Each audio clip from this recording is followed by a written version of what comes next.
कराग्रे वस्ते लक्ष्मी करमध्ये सरस्वती करमूले तु गोविन्दः प्रभाते करदर्शनम् समुद्रवसने देवी पर्वतस्तनमण्डले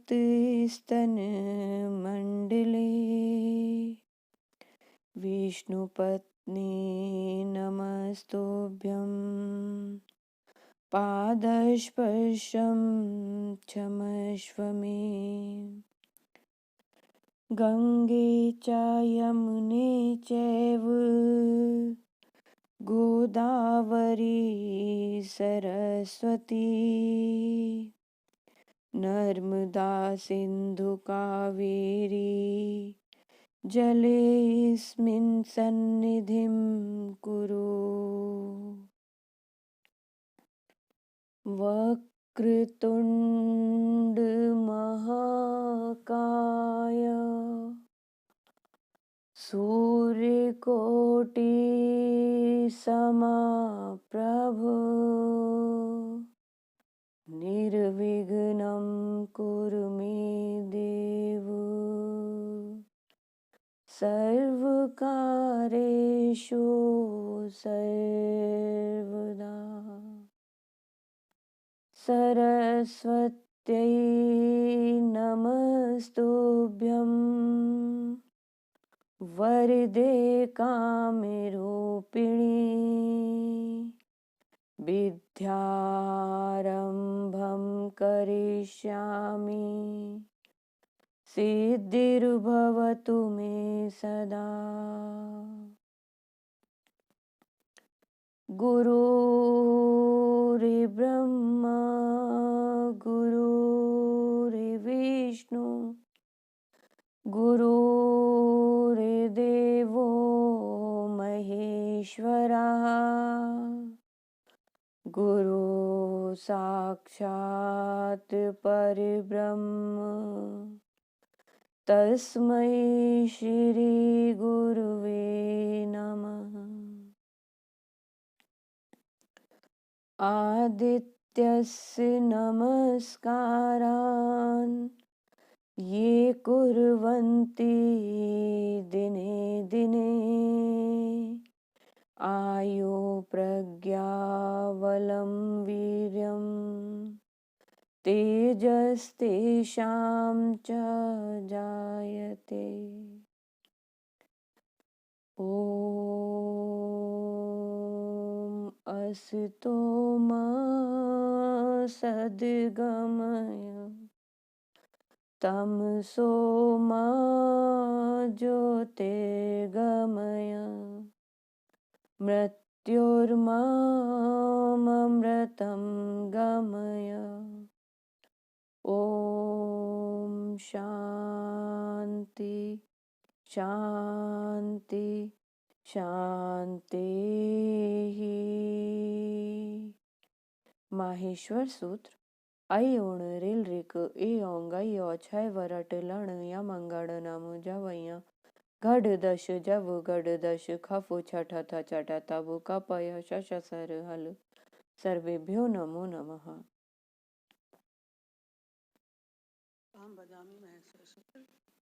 वदतु महोदय। आ ई उन रील रिक ए ओं अय्यो छय वरट लन यमंगनम झवया घटधस जव घटधस खप छटथ चटतव कपया सशसर हल सर्वेभ्यो नमो नमः। धन्यवाद। नमो नमः महोदय।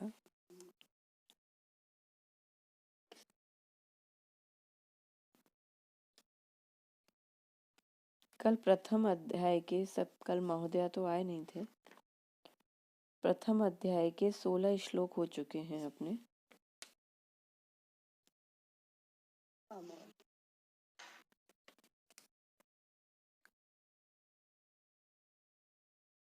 तक हो गया महोदय।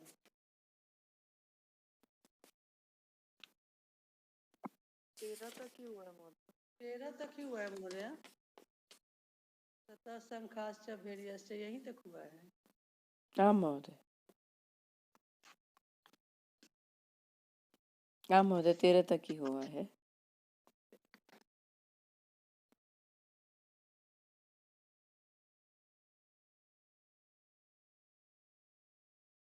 ततः श्वेतैर्हर्यैर्युक्ते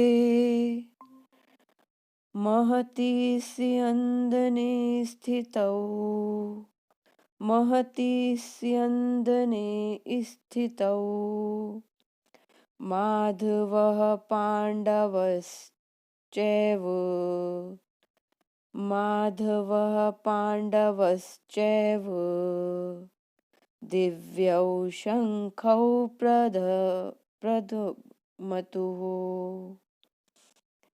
दिव्यौ शङ्खौ प्रधग्मतुः तथा श्वेतैर्हरैर्युक्ते महति स्यन्दने स्थितौ माधवः पाण्डवश्चैव दिव्यौ शङ्खौ प्रधग्मतुः। इसके अनंतर सफेद घोड़ों से युक्त उत्तम रथ में बैठे हुए श्री कृष्ण महाराज और अर्जुन ने भी अलौकिक शंख बजाए। इसके अनंतर सफेद घोड़ों से युक्त उत्तम रथों में बैठे हुए श्री कृष्ण महाराज और अर्जुन ने भी अलौकिक शंख बजाए। तथा श्वेतैर्हरैर्युक्ते महति स्यन्दने स्थितौ माधवः पाण्डवश्चैव दिव्यौ शङ्खौ प्रधग्मतुः। मोनू महोदय भवान वदतु। हाँ महोदय, यहाँ पे प्रदध मतुः है। प्रदध। हाँ महोदय, प्रदध मतुः। महोदय हमने उच्चारण क्या किया था? शायद आप क्या बोली थी, कुछ हमको लगा ना। घ बोला था हमने धा की जगह।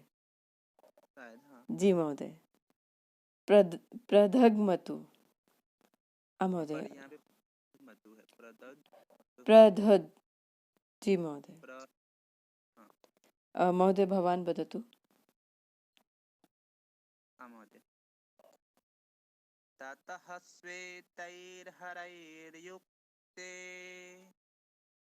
महति स्यन्दने स्थितौ माधवः पाण्डवश्चैव दिव्यौ शङ्खौ प्रदध्मतुः। बहुत शुभ नाम महोदय। मोहित महोदय। ततः श्वेतैर्हरैर्युक्ते महति स्यन्दने स्थितौ माधवः पाण्डवश्चैव दिव्यौ शङ्खौ प्रदध्मतुः। रंजना महोदय। ततः श्वेतैर्हरैर्युक्ते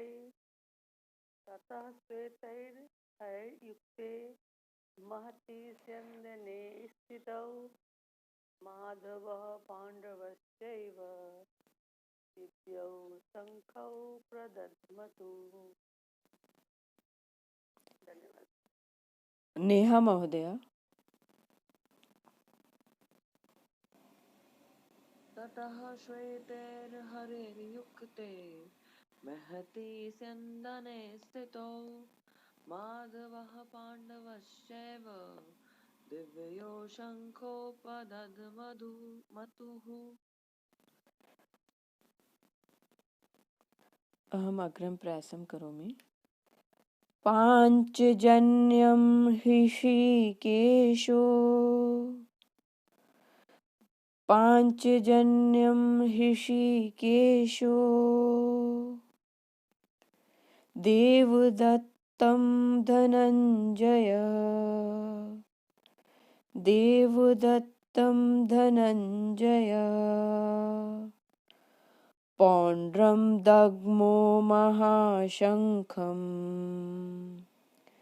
पौण्ड्रं दग्मो महाशङ्खम् भीमकर्माव्रकोदरः भीमकर्माव्रकोदरः। श्री कृष्ण महाराज ने पांचजन्य नामक, अर्जुन ने देवदत्त नामक और भयानक कर्म वाले भीमसेन ने पौंड्र नामक महाशंख बजाया। श्री कृष्ण महाराज ने पांचजन्य नामक, अर्जुन ने देवदत्त नामक और भयानक कर्म वाले भीमसेन ने पौंड्र नामक महाशंख बजाया। पांचजन्यं ऋषिकेशो देवदत्तं धनञ्जय पौण्ड्रं दग्मो महाशङ्खं भीमकर्माव्रकोदरा। पांचजन्यं ऋषिकेशो देवदत्तं धनञ्जय पौण्ड्रं दग्मो महाशङ्खं भीमकर्माव्रकोदरा। मोनु महोदय भवान् वदतु। महोदय।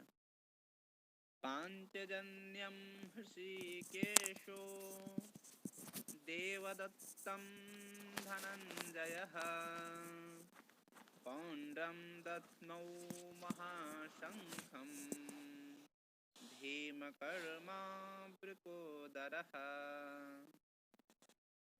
शोभनम महोदय। मोहित महोदय भवान् वदतु।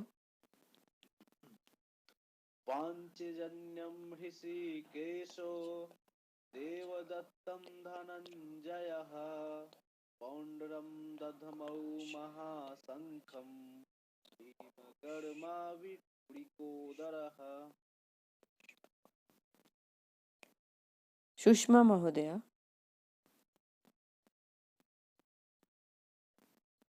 रंजना महोदय। महोदय।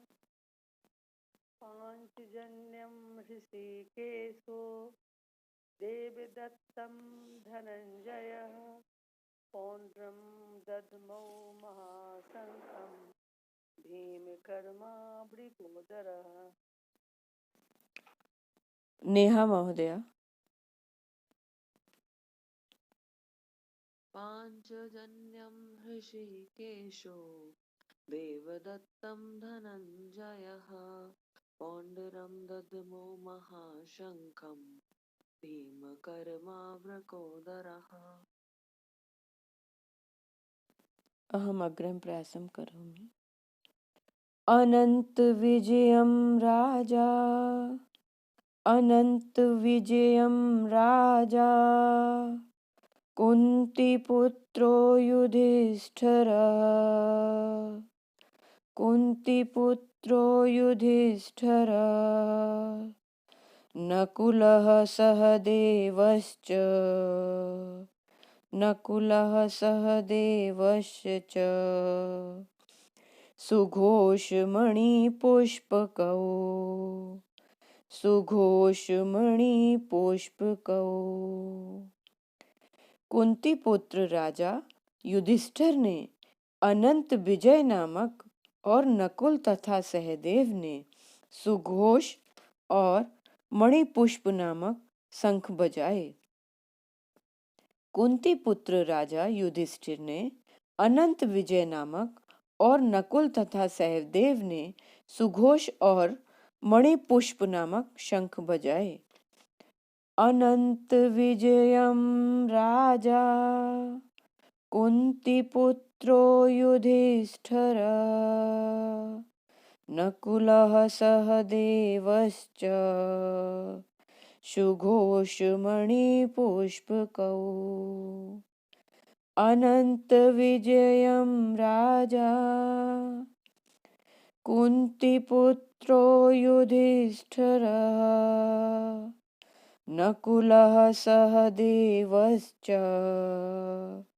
सुघोषमणिपुष्पकौ। मोनु महोदय भवान् वदतु। महोदय अनन्तविजयं राजा कुन्तीपुत्रो युधिष्ठिरः नकुलः सहदेवश्च सुघोषमणिपुष्पकौ।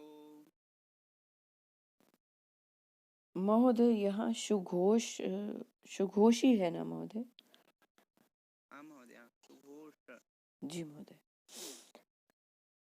मोहित महोदय। अनंत विजयं राजा कुन्तीपुत्रो युधिष्ठिरः नकुलः सहदेवश्च सुघोषमणिपुष्पकौ। रंजना महोदय। हाँ महोदय। अनंत विजयं राजा कुंती पुत्रो युधिष्ठिरः नकुलः सहदेवश्च सुघोषमणिपुष्पकौ। नेहा महोदय। अनन्तविजयं राजा कुन्तीपुत्रो युधिष्ठिरः नकुलः सहदेवश्च सुघोषमणिपुष्पकौ।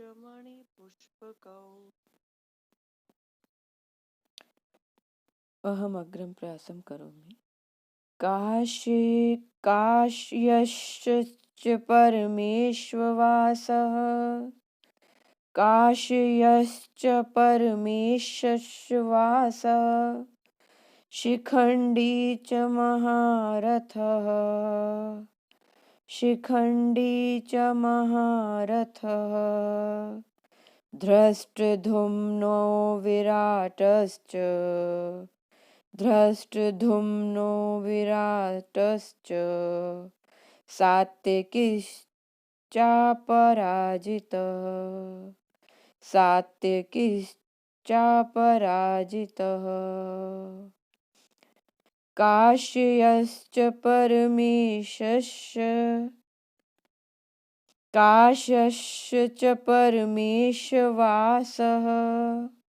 शिखण्डी च महारथः धृष्टद्युम्नो विराटश्च सात्यकिश्चापराजितः। भवान् वदतु।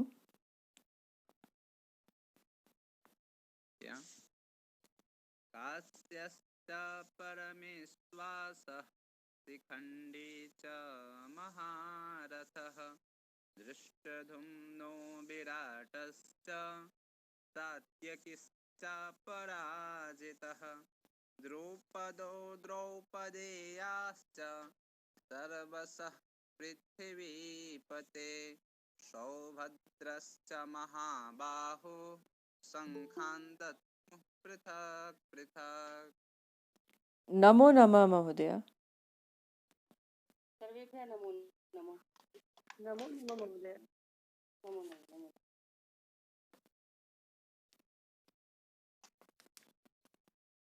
क्षम्यतां बहु विलम्बः अभवत्।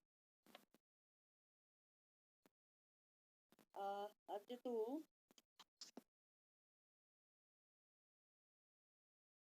अष्टम श्लोकस्य अनुगायनम् अस्ति न? आम महोदय, अनुगायन हो गया, इसका भावार्थ भी हो गया महोदय। आम महोदय, और 9वें श्लोक का अनुगायन भी हो चुका है। अच्छा, ये पंच महाभूतों तत्व मात्राओं का पार्षद है। पुण्यो गंधः पृथ्व्यां च तेजश्चास्मि विभावसौ जीवनम सर्वभूतेषु तपश्चास्मि तपस्वी। है कि पृथ्व्याम यानी पृथ्वी में पुण्यः गंधः पवित्र गंध और विभावसु सूर्य को भी कहते हैं। यहाँ विभाव शब्द अग्नि से है, क्योंकि सूर्य चंद्र का उल्लेख पहले हो चुका है। तो विभावसौ यानी अग्नि में तेजः अस्मि, अग्नि में तेज हूँ, च और सर्वभूतेषु जीवनम और संपूर्ण भूतों में, संपूर्ण प्राणियों में उनका जीवन हूँ, अर्थात जिससे वो जीवन धारण करते हैं वो मैं ही हूँ। च और तपस्विषु तपः अस्मि और तपस्वियों में तप हूँ। तो इसका भावार्थ यही है संक्षेप में शब्दार्थ कि जिन जिन महाभूतों में जो जो सूक्ष्म तन्मात्र है, जैसे पृथ्वी में गंध तन्मात्र है तो वो मैं हूँ, अग्नि में तेज है तो वो मैं हूँ, संपूर्ण प्राणियों में जो जीवनी शक्ति है वो भी मैं हूँ, और तपस्वियों में जो तपह शक्ति है वो भी मैं हूँ। तो अब एक एक को लेते हैं। पुण्यो गंधः पृथिव्याम, यानी पृथ्वी जो है वो गंध तन्मात्रा से उत्पन्न होती है और गंध तन्मात्रा रूप से रहती है और गंध तन्मात्रा में ही लीन होती है। मतलब कहने का यह है कि गंध के बिना पृथ्वी कुछ नहीं है। भगवान कहते हैं कि पृथ्वी में वह पवित्र गंध मैं ही हूँ। यहाँ गंध के साथ पुण्य शब्द देने का तात्पर्य यह है कि गंध मात्र पृथ्वी में ही रहती है, उसमें पुण्य अर्थात पवित्र गंध तो पृथ्वी में स्वाभाविक रहती है, लेकिन जो दुर्गंध किसी विकृति से प्रकट होती है उसके बारे में भी उन्होंने कहा कि वो दुर्गंध प्रकृति का नहीं है, प्रकृति का तो जो पवित्र गंध है वही मूल तत्व है। तो तेजस चास्मि विभावसौ, और जो तेज रूप तन्मात्रा से प्रकट होता है उसी में रहता है और उसी में लीन हो जाता है। तो अग्नि में तेज ही तत्व है और तेज के बिना अग्नि तत्व है यानी कुछ नहीं है, तो वो तेज मैं ही हूँ। फिर कह रहे हैं जीवनम सर्वभूतेषु, यानी संपूर्ण प्राणियों में एक जीवनी शक्ति है, प्राण शक्ति है जिससे सब जी रहे हैं, उस प्राण शक्ति से वे प्राणी कहलाते हैं। तो प्राण शक्ति के बिना उनमें प्राणी बना कुछ भी नहीं है, इसलिए प्राण शक्ति के कारण गाढ़ निद्रा में सोता हुआ व्यक्ति भी मुर्दे से विलक्षण दिखाई पड़ता है, तो वो प्राण शक्ति मैं ही हूँ। फिर कह रहे हैं तपश्चास्मि तपस्विषु, यानी द्वंद्व सहिष्णुता, तपो द्वंद्व सहनम महर्षि पतंजलि ने कहा है, यानी द्वंद्व को सहना तप कहलाता है। और वास्तव में परमात्म तत्व की प्राप्ति के लिए कितने ही कष्ट आए उनमें निर्विकार रहना ही असली तप है, इसलिए तपस्वियों में तप है, इसी से वो तपस्वी कहलाते हैं और इसी तप को भगवान अपना स्वरूप बताते हैं। तो अगर तपस्वियों में ऐसा तप निकाल दिया जाए तो फिर वो तपस्वी नहीं रह जाएंगे, यानी जिसके अंदर जो जो सत्य है, तत्व है, वो तत्व वास्तव में परमेश्वर ही है, पर ब्रह्म श्री कृष्ण ही है। ये इसका भाव स्पष्ट है। जी अब महोदय। आगे इसी तत्व को समझाते हुए भगवान कह रहे हैं बीजम माम सर्वभूतानाम विद्धि पार्थ सनातना बुद्धिर्बुद्धिमतामस्मि तेजस तेजस्विनाम हम। बीजम माम सर्वभूतानां विद्धि पार्थ सनातनम बुद्धिर्बुद्धिमतामस्मि तेजस तेजस्विनामहम्।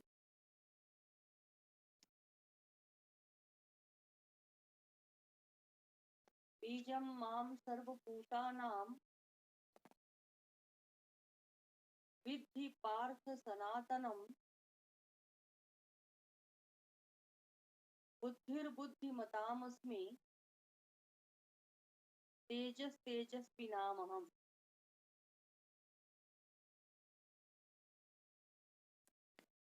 आं महोदय, आं महोदय, प्रयासं करोमि। बीजं मां सर्वभूतानां विद्धि पार्थ सनातनम् बुद्धिर्बुद्धिमतामस्मि बुद्धिर्बुद्धिमतामस्मि तेजस्तेजस्विनामहम्।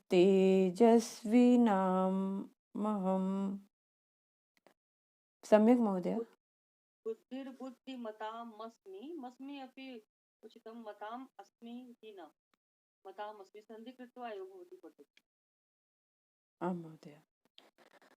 बीजं मां सर्वभूतानां विद्धि पार्थ सनातनम बुद्धिर्बुद्धिमतास्मि तेजस्तेजस्विनामहम्।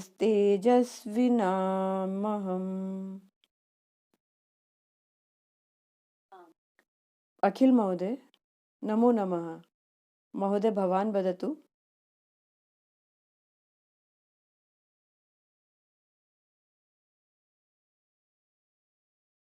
मोनु महोदय। हाँ महोदय। बीजं मां सर्वभूतानां विद्धि पार्थ सनातनं बुद्धिर्बुद्धिमतामस्मि तेजस्तेजस्विनामहम्।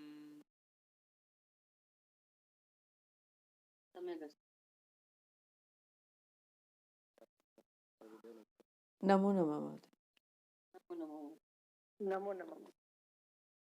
नमो नमः। मां सर्वभूतानां विद्धि पार्थ सनातनं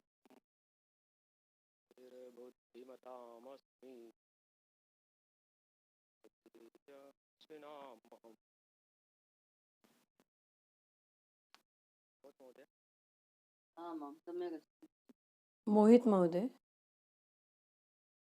बीजं मां सर्वभूतानां विद्धि पार्थ सनातनं बुद्धिर्बुद्धिमतामस्मि तेजस्तेजस्विनामहम्। रंजना महोदय। बीजं मां सर्वभूतानां विद्धि पार्थ सनातनं बुद्धिर्बुद्धिमतामस्मि तेजस्तेजस्विनामहम्।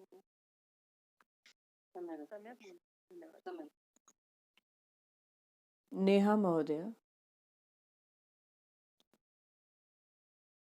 बीजं मां सर्वभूतानां विद्धि पार्थ सनातनं बुद्धिर्बुद्धिर्मतामस्मि तेजस्तेजस्विनामहम्।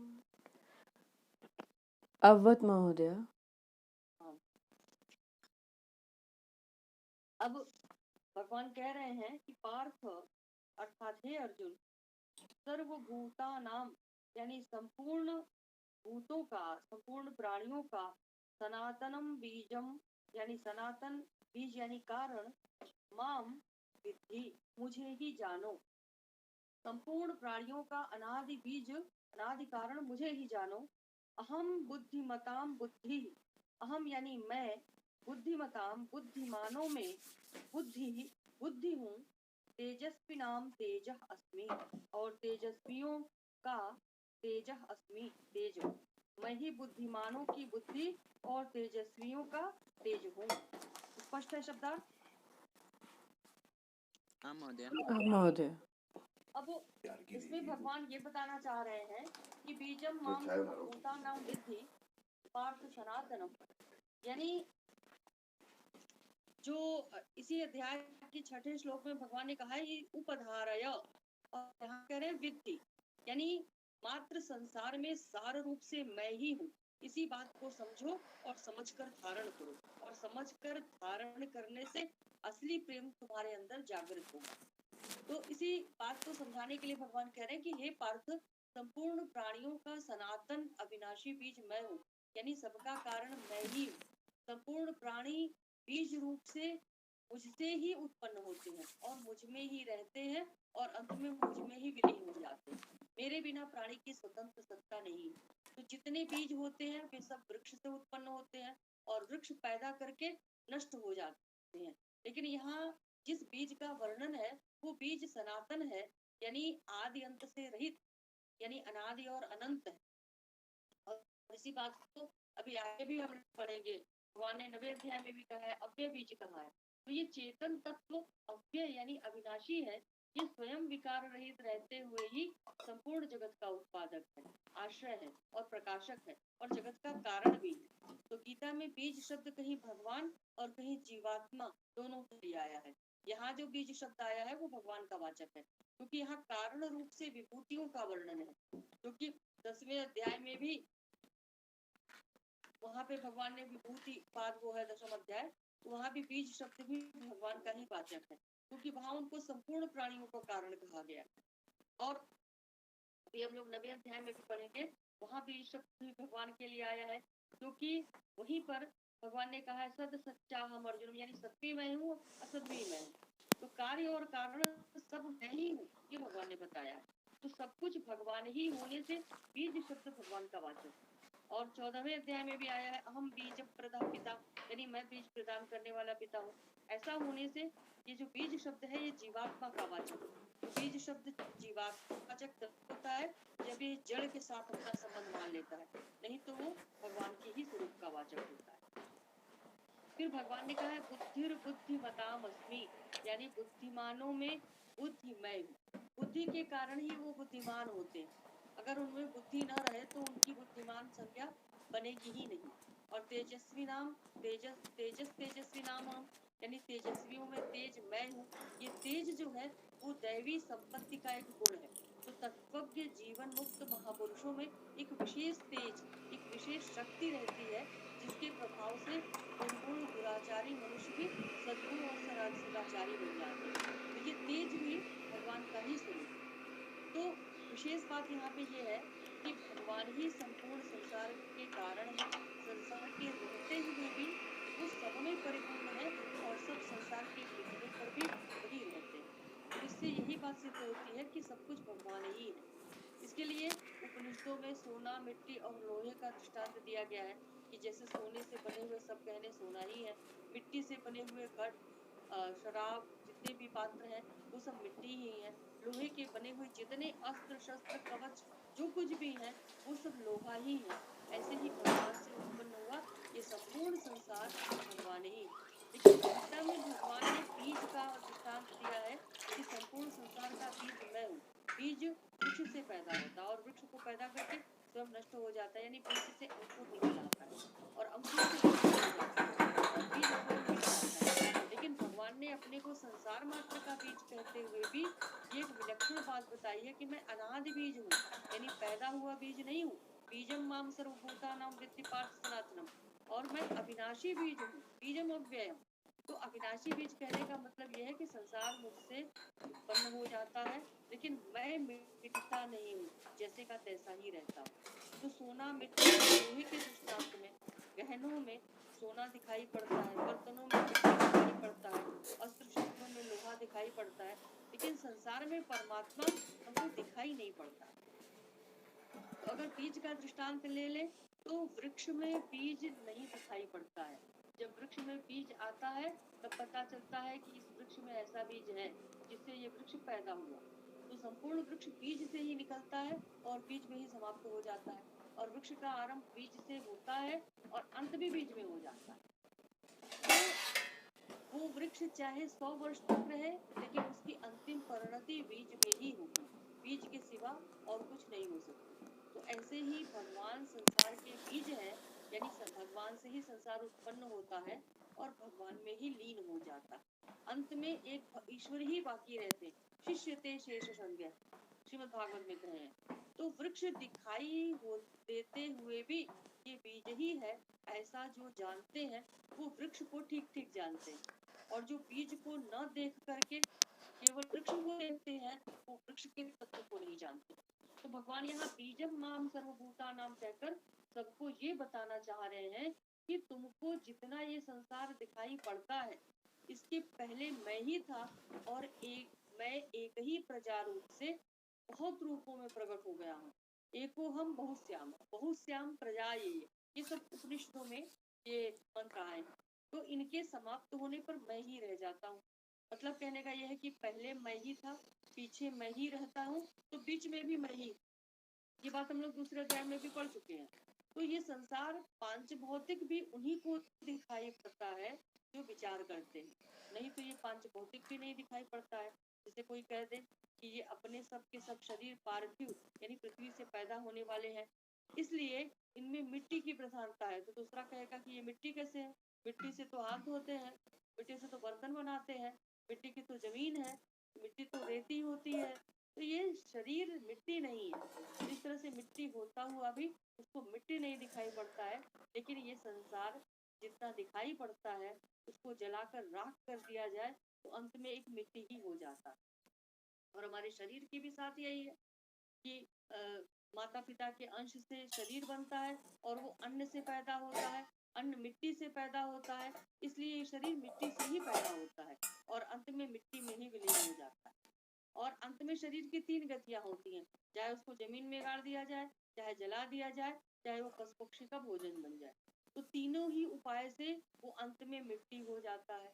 तो इस तरह पहले और आखिरी में मिट्टी होने से बीच में भी शरीर या संसार मिट्टी ही है, लेकिन बीच में ये शरीर या संसार देखने में हमें मिट्टी लगता नहीं है, विचार करने से ही हमें ये मिट्टी दिखता है, आंख से ये कभी मिट्टी के रूप में दिखाई नहीं पड़ता।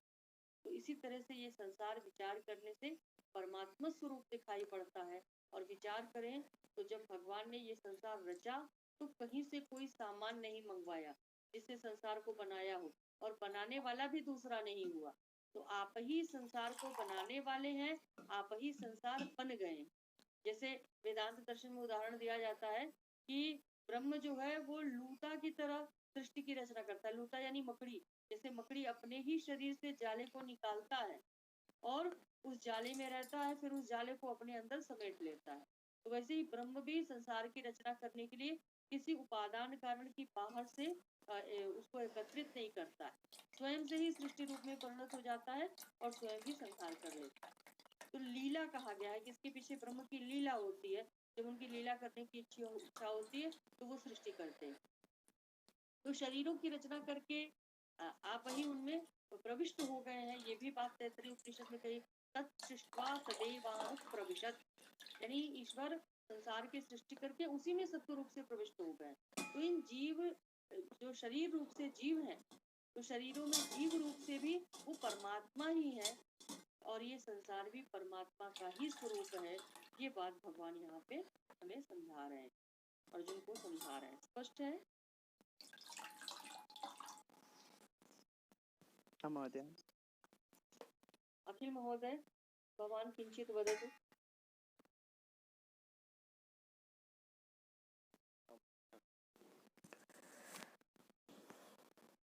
ये तो मुझे लगता है दार्शनिक तत्व है, इसलिए मैं विशेष नहीं कह पाऊंगा।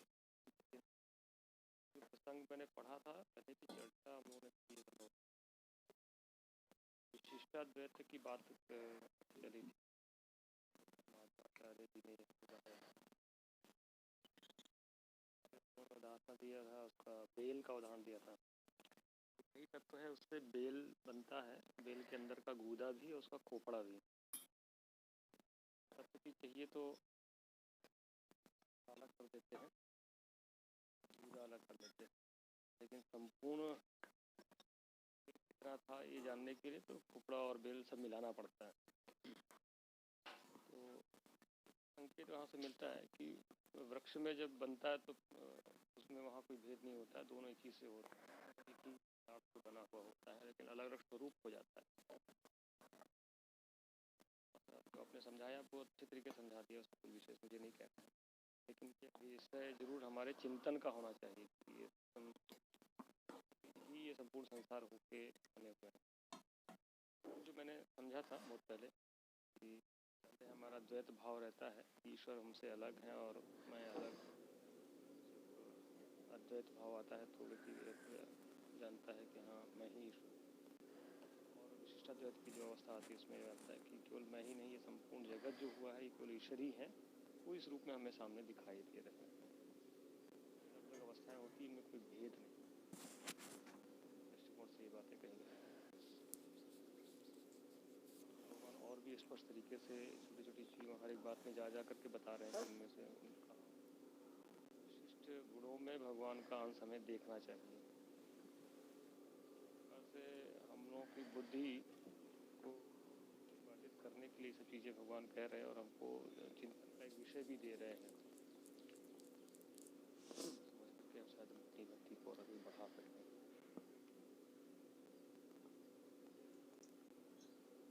बिल्कुल। तो इसमें भगवान ने यही बताया है कि जितने भी संसार हैं उनमें जो कुछ भी सार है वो मैं हूँ। ऐसे ही सुवर्ण और सुवर्णा का आता है वर्णन ब्रह्म पुराण में। उसमें भगवान ने कहा है कि संसार के जितने भी पदार्थ हैं उनमें उन सब में ये सुवर्ण और सुवर्णा रहेंगे। तो सुवर्णा से मतलब श्री से है। जितने भी जीवित तत्व हैं उनके अंदर एक आभा होती है जिससे पता चलता है ये जीवित है, ये तेजवान है। उनके तेज को देख के समझ में आता है और जिनके अंदर से वो निकल जाता है वो श्री निकल जाती है। इसलिए जितने जीवित व्यक्ति हैं सबके नाम के साथ श्री लगाते हैं क्योंकि सब श्री युक्त होते हैं। और संसार में जितने भी जीवित तत्व हैं चाहे वो वृक्ष हो, लता हो, पुष्प हो, इवन चट्टान भी, पत्थर भी, पहाड़ भी, ये भी जीवित मानते हैं क्योंकि वेदांत तो कण कण में ब्रह्म का अंश मानता है, कण कण को ब्रह्म में ही मानता है। तो वहाँ सब में है लेकिन चेतना का स्तर उन्होंने अलग अलग बताया। तो इसलिए कहीं प्रसुप्त चेतना है और कहीं बिल्कुल जागृत चेतना है। तो हम लोग जो है, जो चैतन्य हमारा है वो जागृत है, तो दिखता है हम लोगों का चलना फिरना सब कुछ क्रियायुक्त दिखाई पड़ता है, तो हमें लगता है हम चेतन है और वो जड़ है, लेकिन वस्तुतः सब चेतन ही है। तो इस तरह से ये तात्विक विवेचन भगवान का चल रहा है और हमको लग रहा है कि इस समय में 4 मिनट बाकी है, तो हम लोग जरा एक श्लोक का अनुगायन और कर लेते हैं, कुछ समय मिलेगा तो कल पढ़ा जाएगा। मुझे श्री बलम का कुछ विशेष अर्थ भी होता है क्या? श्री और लक्ष्मी दो चीजें हैं। श्री से कोई व्यक्ति कभी वियुक्त नहीं होता है जब तक वो जीवन धारण किया हुआ। श्री यानी तेज, हर जीवित व्यक्ति में एक श्री होता है, तेज होता है। और लक्ष्मी, ये जो धन संपदा है, ये लक्ष्मी है। महोदय, और जहाँ तक धन संपदा से ही हर एक पुस्तक में लिया जाता है ना, जैसे कि किराता अर्जुनीय में श्रियः कुरूणाम अधिपस्य पालिनी। हाँ, वहाँ पे श्री शब्द का अर्थ लक्ष्मी ही है। तो हाँ श्री महोदय। श्री और हम लोग अव्ययी भाव समास में पढ़े हैं कि अव्ययम विभक्ति समीप समृद्धि वृद्ध्यर्थ्यानाम है। तो उसमें जो है 16 अर्थ अवयवों के बताए, 16 अर्थों में अव्ययी भाव समास होता है। तो वहाँ संपत्ति और समृद्धि दो शब्द आया है। तो संपत्ति कहते हैं व्यक्ति के आंतरिक बल को, जिसके उसके अंदर क्षत्रियत्व है, उसके अंदर ब्राह्मणत्व है, ये जो है उसके आंतरिक संपदा, इसको संपत्ति कहते हैं। और समृद्धि बाह्य होती है, जैसे उसके पास बहुत धन है, वैभव है, ये ऐसा घर है, ऐसा वस्त्र है, इतनी संपदा, तो बाह्य जो समृद्धि है उसको समृद्धि शब्द से कहा जाता है। और जो आत्मबल होता है, आत्मिक गुण होते हैं, इनको संपत्ति शब्द से कहा जाता है। इसीलिए साधन षटक संपत्ति कहा गया है। श्रम, दम, उपरति, तितिक्षा, ये सब संपत्तियां हैं हमारी, समृद्धियां नहीं है। समृद्धि बाह्य होती है, संपत्ति आंतरिक होती है। तो श्री भी जो है हमारा जीवन तत्व है। जब तक व्यक्ति जीवित रहता है उसके अंदर एक आभा रहती है, हर व्यक्ति में रहती है, हर वस्तु में रहती है। सब्जी ही देखिए चमकती रहती है, वृक्ष देखिए, उसके फूल देखिए, फल देखिए, सब में जीवन रहता है तो अलग तरह का रहता है। और जब जीवन तत्व खत्म हो गया तो उसका तेज निकल जाता है, वही श्री है। तो आगे बढ़ा जाए। जी महोदय। बलम बलवताम चाहम काम राग विवर्जितम धर्मा विरुद्धो भूतेषु कामोऽस्मि भरतर्षभ। बलम बलवताम चाहम काम राग विवर्जितम धर्मा विरुद्धो भूतेषु कामोऽस्मि भरतर्षभ। बलम बलवताम चाहम काम राग विवर्जितम धर्मा विरुद्धो भूतेषु कामोऽस्मि भरतर्षभ। बलम बलवताम चाहम काम राग विवर्जितम धर्मा विरुद्धो भूतेषु कामोऽस्मि भरतर्षभ। बलं बलवतां चाहं कामरागविवर्जितं धर्माविरुद्धो भूतेषु कामोऽस्मि भरतर्षभ। अभवत्? आम् महोदय। बलं बलवतां चाहं कामरागविवर्जितं धर्माविरुद्धो भूतेषु कामोऽस्मि भरतर्षभ। सम्यक् महोदय। सम्यक्। अखिल महोदय भवान् गायतु। बलं बलवतां चाहं कामरागविवर्जितं अविरुद्धो भूतेषु भरतर्षभ। मोनू महोदय। हाँ महोदय। बलं बलवतां चाहं कामरागविवर्जितं धर्माविरुद्धभूतेषु कामोऽस्मि भरतर्षभ। मोहित महोदय। बलं बलवतां चाहं कामरागविवर्जितं धर्माविरुद्धो भूतेषु कामोऽस्मि भरतर्षभ। रंजना महोदय। रंजना महोदय। हाँ महोदय। बलं बलवतां चाहं कामरागविवर्जितं धर्माविरुद्धो भूतेषु कामोऽस्मि भरतर्षभ। नेहा महोदय। बलं बलवतां चाहं कामरागविवर्जितं धर्माविरुद्धो भूतेषु कामोऽस्मि भरतर्षभ। महोदय अवधूत महोदय। वंदना महोदय। आम् तर्हि भवती शान्तिपाठं करोतु अन्यः जातः। आम् महोदय। ॐ सर्वे भवन्तु सुखिनः सर्वे सन्तु निरामय सर्वे भद्राणि पश्यन्तु मा कश्चित् दुःखभाग् भवेत्। ॐ शान्ति शान्ति शान्तिः। जयतु संस्कृतं जयतु भारतम। धन्यवाद महोदय। धन्यवाद महोदय। पुनर्मिलामः। सुप्रभातम। सर्वेभ्यो नमो नमः। धन्यवाद महोदय। सर्वेभ्यः नमो नमः। सर्वेभ्यो नमो नमः। नमो नमः। धन्यवाद।